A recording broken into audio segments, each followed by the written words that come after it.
Miami Connection. Oh my God! You introduced me to this, and it's been around for a while. What a fantastic film experience. Are you teasing Miami Connection right now? We're getting right into it. We can jump right into it, man, because if you had to tell people, did you love the film? It's hard to say no. And not because it's a good film, but because it's a great experience that was made in earnest. They were being authentic when they were doing that. Yeah. And I can see why it didn't stand the test of time in 1987 when it came out. Like the same year Predator and Running Man come up and you put Miami Connection at that time, people are going to be like, what is this? And then you took it to and everybody was walking into this theater happy. I saw people bringing friends. You brought a friend. You brought me. And you're just trying to explain, like you knew that you were just about to introduce this person's world to something great. Well, the soundtrack is so good. It is. That was probably the third time I've seen Miami Connection. I've seen it twice before. I saw a screening of it, then watched it on video. That's the third time I've watched it. It's just the music is so good. Nothing like I don't really laugh at any of it. Okay, no. What is it when Irving or James, gets the news about his dad and he gives us that speech? I think it's sad. I think it's sad. It affects me in a sad way, and I think that's why this movie benefits from a lot of stuff. YK Kim, Taekwondo instructor, is like a pillar of the community kind of guy. Yeah. You know when like neighborhoods have newsletters and they write about somebody from the neighborhood? Yeah. He's that guy on a huge scale. So he got so many favors. The cops are in this movie as cops. Yeah. Those are not costumes. He got the actual cops from his neighborhood to show up. The soundtrack is so great. Angelo Giannetti. Fantastic. Yes, so good. And that to know I've been listening to Tough Guys ever since when we saw it. Again, when I told you if I was still wrestling and I was a heel, I would be coming out to Tough Guys. I would be coming out to Tough Guys. It was so good. Let me just give the quick rundown if anyone stumbles on this. Miami Connection is a 1987 independent martial arts film starring YK Kim, who also produced the feature. Originally, the film was critically maligned and received poor box office returns upon release. It remained unseen for decades until the Drafthouse Films restored it. And I'll let you get into that. But the pitch of this is a martial arts synth band versus cocaine ninjas. They're not a synth band. They're rock. Yeah, you think they're rock? They're rock and roll, bro. So you say, okay, so a rock and roll martial arts band versus cocaine ninjas. Rock and roll martial arts orphans band. Orphans, that's right, because they're orphans. They're a bunch of orphans versus cocaine ninjas on motorcycles. And Anthony, you were down there in Miami. You can attest to how authentic the experience was. If that really truly did feel like Anthony, if you haven't seen Miami Connection though, you should probably rent it. Yeah, and rent it with an open heart and an open mind. What were you thinking? Let's just because I feel like I was very excited by the fact that how excited you were after the movie. Oh my God! Because I was just like, I knew that it's a fun movie. That's why when I saw it in the schedule, I was like, let's cut the show short. Let's go see Miami Connection. It's a good show. I was like, you'll like it.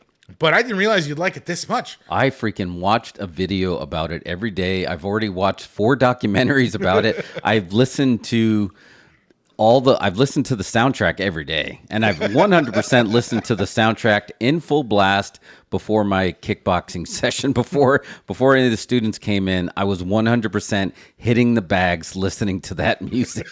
I mean, I went all in on this movie and I can't get enough of it. I texted my friend, Rich Uncle Chris from Houston. And I call him my entertainment prophet. He was into anime. He was into comics. He was into mangas. He was into this in the late 80s. Before, like now, everybody's loving it. And that's when it was in a dark corner.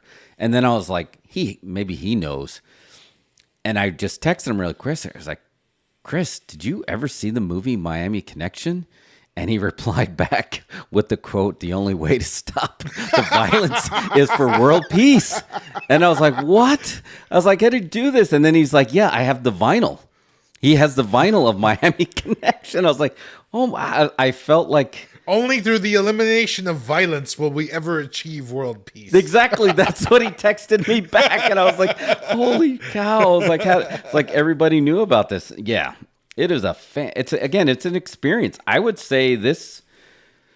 To me, this trumps any midnight showing that you'd ever see of Rocky Horror Picture Show. I feel like what's the one with Oh Hi Mark, The Room. I feel like this is more fun than those. Rocky Horror is good, and if Rocky Horror is fun, I feel like this is modern day Rocky Horror, so it's a little bit more fun, but way more fun than The Room, because even though he was being earnest in that, he really was trying to like create world peace through a martial arts movie. Well, for the most part, the movie is competently directed. Yeah, oh yeah. And the martial arts is legit. They're all shoot fighters. I don't remember the name of the second in command, but he kind of looks super dorky. But no, he would beat the crap out of you. Yeah, he looked like the a tall, more ripped version of the lead from A Last American Virgin. Yeah, so I mean the thing is, you can't make a movie that's so bad it's good. Yeah. I think a lot of movies today suffer from that because it's just it's a defense mechanism. Yeah. I don't want to actually. I know that I can make it as good as I want, so I'm going to just let you know that I'm joking. Yeah. And this movie doesn't do that. It is like you see the picture of YK Kim right here. He was not joking. No. He was about to cut up some cocaine ninjas to achieve world peace. Yes, he was. And so I love that scene. That slow mo and it freezing. I told you it reminded me of Emilio and the Wanderers. The slow motion. He's like, "Come on, come on!" Like you said, he was 100% earnest in that. And that's the thing. It's like to make a movie that's so bad it's good. You have to be trying to make a good movie. Yeah. Okay. And you have to be trying to make it sincerely. And that's what this movie has. Cocaine Bear, which is fine. It's entertainment. It's good and it works. But it winks a little bit too much at the camera to let you know that we're just kidding. Yeah. YK Kim's not kidding. No, he's not kidding. He's not kidding. And you know what? Cocaine ninjas are a problem. In this movie, it's a huge problem. And only a band made up of Taekwondo orphans can solve it. I love that it felt like they were in high school, but then they were in college. They were in college. They lived in YK Kim's obviously 40, and the rest of them are in their 20s. Oh, and by the way, that was Vincent Hirsch played John. He's the Irish-American bass guitarist of Dragon Sound and Jane's boyfriend. Yeah. Oh, man. You're right. It would be impossible if you wanted to set out and say, I want to make a movie like this, and I want people to discover it 30 years later, and I want them to love it. You couldn't do this on purpose. Like, you couldn't set out to create the Miami Connection experience, right? No, it's chemistry. It's an accident. Yeah. It was a beautiful accident, for sure. So I was watching one of the documentaries I was watching had the writer from Suplex Duplex Complex. Check that out if you want to see me dancing in my wrestling gear. But he said that he called like 3 different times to YK Kim, and they kept hanging up on him. They're like, no. They're like, we're showing this film in Austin, Texas. We love it. People are loving it. And he kept hanging up on him. He's like, this has got to be a joke. Like, he didn't even believe it at that point, because I think at that point he was pretty beat down to the point where they convinced him it wasn't good, even though in his heart he knew it wasn't good. So he just put it to the side, and he kept being successful at his Taekwondo school, right? I mean, because that was a really nice house. And being a pillar of the community. Yeah, I mean, that was a really nice house, too. But yeah, that's a good way to put it. He was the kind of guy, like, everybody in that community was going to know who YK Kim was. Like, he was a pillar of the community. But I just really wish we could play I know we'd get cut off because I didn't realize how popular the soundtrack was. Who owns those rights? YK Kim probably owns them, so he probably I hope so. I really do hope so. Or and Angelo Giannetti, but he deserves every dollar. And you got the privilege of seeing them perform live. I did. It's crazy because I sent you the album, and there is a track where they're performing at Fantastic Fest, and I was at that show. And I knew, when I saw this, I knew nothing about the movie. I knew it was playing at Fantastic Fest and it was featured. What I had never seen it. I didn't know anything about it. But it was funny because the show, we went to that show and it was Dragon Sound. They did the whole introduction. I had no idea what was going on. They were playing, and then I realized these guys aren't playing anything. Like, no one's playing instruments at all. They're all just like bobbing their heads and like, swerving side to side. And it was like, okay, well, it's just like a thing. And then I caught a screening of it at the end of Fantastic Fest after the folks had already left. And it was awesome. It was great. Such a fun movie. Such a fun movie to see at the theaters. Oh, yeah. It was great to see it in front of a big crowd like that, too, to realize how much people... The crowd at Alamo was hopping for once. They were. And They're way too quiet. They were way alive. They were popping at all the right spots. And look, and they're, like you said, you earnestly, when the sad parts were coming, my mom was I don't even want to mimic it. My dad. Yeah, I don't want to mimic it. I just want you to go experience that. But they were at the sad parts were funny, but funny in a good way. Like, I don't think we're laughing in a part where it wasn't coming from a mean spirit. It's not mean spirited. Yeah, you're not laughing at the movie. You're laughing with the movie. Yes, because the parts that are good are really good. There's parts in here that could be in any 80s action movie. He's achieved. YK Kim achieved something here. Obviously, he probably shouldn't have written the script. Someone else should have written the script. I don't know if he wrote it or didn't. But anyway, that part suffers, and that part brings it down. But it's never not entertaining. No way. I wasn't entertained the entire time. It never felt like it dragged on. It's like you wanted more to go. Here's the thing. It was 2009. I was talking about that writer, Zach Carlson, a programmer at the Alamo Drafthouse in Austin, found the film on eBay and made a winning blind bid of $50. Like, there was 2 other films in there too, right? That he bid on. Like, he got 3 for $50. It wasn't just Miami Connection. Yeah, he got 3 for $50. Yeah. And they didn't have no idea of like the condition, what the films were, what the 35, what the condition the film was in. I mean, it could have been sitting in that storage forever. Do you have it on Blu-ray or DVD? Or no, I don't own the movie. No, on any format. And that's why I was wondering. I was like, man, I think that film's like, that feels like a film that you should own. Are you going to get yourself a physical copy? I think I am going to get myself a physical copy. Wow. Yeah, because I was talking to Rich Uncle Chris in Houston, and he's like, oh yeah, he's like, I didn't get to see it in theaters, but anytime I get a chance, if someone crashes at my house, I'm more than likely going to be showing them Miami Connection. Well, look, we should do a Miami Connection screening. I would 100% do that. Yeah. Once you get that Blu-ray, we'll do a screening. Yeah. We'll show Miami Connection and something else. I'll program the second movie, and we should do that because I think it's a great time. It is 100% a great time. And I feel like, in a way, if you think about it, when did Power Rangers started taking off in early 90s, right? Like 91, 92? I don't know, honestly. This feels like it was a little before its time, but I guess adult Power Rangers is the closest you can come to think about the feel that you got. Remember when I was a big mark for Power Rangers because I was wrestling at the time and I was really always looking for these gimmicks. I actually wanted to try to get a job as a putty. I was like, they probably need somebody that can take good bumps for these guys. How do I get a job as a putty? And then somebody said, well, somebody bought a bunch of this footage from all these shows in Japan, and then they cut this new footage in and they just spliced it together and made it a show. Like that stuff that you're watching happened like years ago. And I was like, oh man, but it's that same earnest vibe that somebody sees something great in what most people just kind of discarded. Yeah. Can you imagine going back into, because you feel like he's got a ton of notoriety now, and his school was packed, right? And he's probably like, would you not, if in Austin, Texas, YK Kim had a Taekwondo class, you'd go, right? I would be a black belt by now. I would be a 5th degree black belt in YK Kim Taekwondo. Exactly. That's what I'm saying. That he's prospering from this. So, yeah, he said after This was at the old Alamo that they were screening it at night, and it was getting really popular. So when he hung up on him a few times, Kim said, "I was wondering why they wanted to distribute this movie that the public had rejected and Hollywood treated like trash 25 years ago.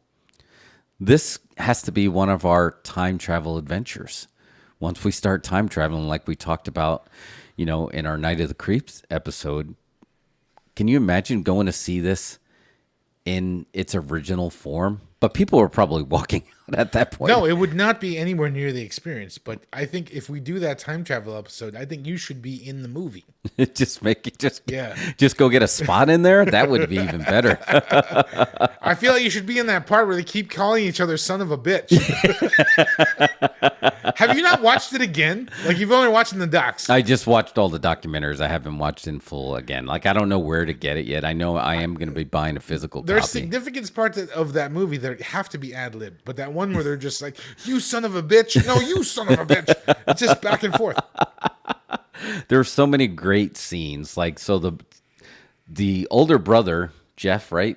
He A friend. Yes. And then he just like punches him in the face. Like, for no reason. He just literally just punches him in the face. Don't worry, Jeff. It's just a friend. A friend. And then that scene, and then the scene with the rival band who can't fight for anything. Just like, this other band came and beat us up. If you go beat them up and get us a job back, we'll work for you. We'll join you up, and then any money we make is all yours. So, like, what a deal. It's just like he's just gonna work for him for free. But yeah, every part about this film, I was like, I think I even told you thank you for taking me to this, because I just can't believe I didn't have this in my life. Now I can't imagine not having it in life. And I guarantee you, Spotify wrap up 2023. It's going to be Miami Connection at the top of that list, just like it was 2 years ago during the pandy when it was Judas. It's a 100 we're going to see Against the Ninja, Tough Guys, and Friends. Friends to eternity, loyalty, honesty. We'll stick together through thick and thin.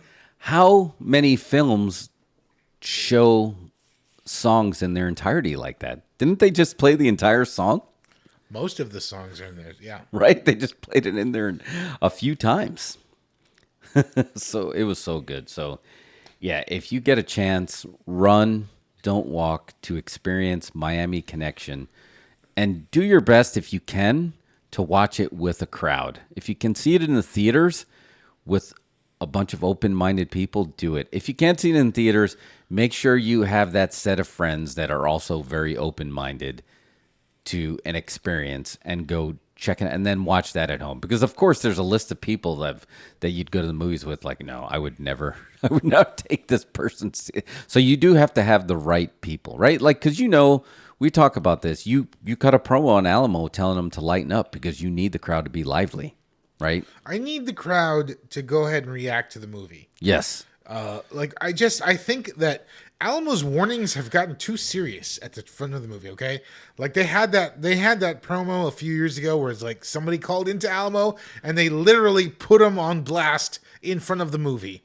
Okay, like, I mean, her obviously she sounded like an idiot, whatever. Oh yeah, she was. But it's drunk just too. like, okay, like that's a little unnecessary. We get it.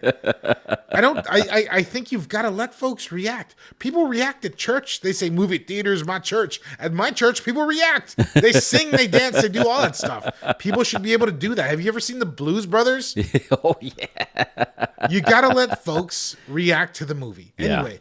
But for some reason, Miami Connection was an outlier. Yeah. They reacted more to that than Return of the Living Dead, Lawnmower Man. Yeah. I don't even know. Like, it was, people were so into it. Yeah, they really were. They were just so into it. And again, comedies are funnier when people around you are laughing. Horror movies are scarier when people are around you scaring. They don't have to be talking to the screen and dialogue, but when you see people like legitimately get scared, I pop. It's just like, I wish the director can see this. Like, there's that part of me, you always hear directors say, yeah, I bought a ticket and I snuck into the back just so I can watch people react. Yeah. I appreciate that. Like, yeah.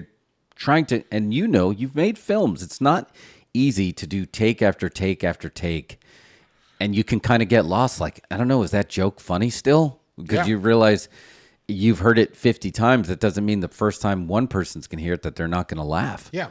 And when you're making a movie or any kind of piece of video or whatever, you're just looking at the pieces you're shooting. It's like, is this going to even work? Can we put this together into something? We don't know. We have no idea. That's got to be the hardest part of filmmaking, of realizing when you get so lost in the film and you watch it over and over and over again. Can you stay objective and realize, kind of stay the course, right? Because it's probably easier for like a first draft, and you're like, oh, you crumble up and throw it away, but you don't know, there could have been some magic in there, but you just got tired of seeing it. Yeah, I'm pretty worn out. But I don't think that happened in Miami Connection, because I don't think there was much edited out of there. Yeah, and most of it is really good. Like, there's nothing to cut out. Even the parts that people laugh at. We've got the whole dad subplot. It's good. It makes sense in the movie. From an editorial standpoint, it should be in there. I mean, I think they just laughed in the sense of like... Oh, you know what I would play after this and the screening? What's that? I would play Once Upon a Time in Hollywood. Oh, yeah. Both coasts, cover the coast, man. Yeah. Yeah, that would be that would be a huge double billing. I would love to actually... we were going to do a spot and talking about video archives. Yeah. And you can get them to read your question on a show, but you have to write them an actual letter. Yeah, you have to actually write them a letter. And this was the first time after watching this film, I was like, should we write him a letter as us and just ask about films like this? Because what's his take? Yeah. What's Quentin Tarantino's take? And I'd like to hear Roger Avery's take too on movies like this that are, were considered bad, but then later on they become these cult favorites. Like, do they still look at it as objectively as they would is this a good script? Are these good performances? Or do they look at it as like, wow, that's a really fun experience? Here is the $64 question. Is Miami Connection a film or a movie? I would put it as even though it was shot on film, I would say it's a movie. Yeah. It's an event. It's an experience. Yeah. I experienced Miami Connection more than I watched Miami Connection. But here's just my response. Is like the Miami Connection, as hilarious as it is and as fun as it is, it was trying to achieve world peace. It was. They weren't. Miami Connection was not made as a comedy. It was aiming high. Yeah. World peace would have been achieved had this movie worked. Yeah. The world wasn't ready for world peace. I don't even know if the world's ready for world peace now. I don't know. Might be time for a Miami Connection 2. Oh my God. We didn't talk about that. Could a sequel be accomplished? I think if they did it now, right now it'd be over, and they would Draft House Vending Machine would sell 1 million copies. I think it would do well. You probably don't need a huge budget, but it's a huge pain in the butt to try and make a movie. YK Kim is probably super successful. He's a lot older. He's like, do I want to really go run through the street with a sword? As a joke? I would book him as the Mr. Miyagi character and have him do less but still be in the film. Yeah. I would get the son of John, the bass player, and Jeff's sister. Their child would be trained by YK Kim for new cocaine ninjas. But it would probably be like Molly Marauders more than cocaine ninjas, right? Like, what's the new drug of choice? Would it still be cocaine? Yeah, I don't know. Fentanyl something. Fentanyl. The fentanyl fighters? I don't know.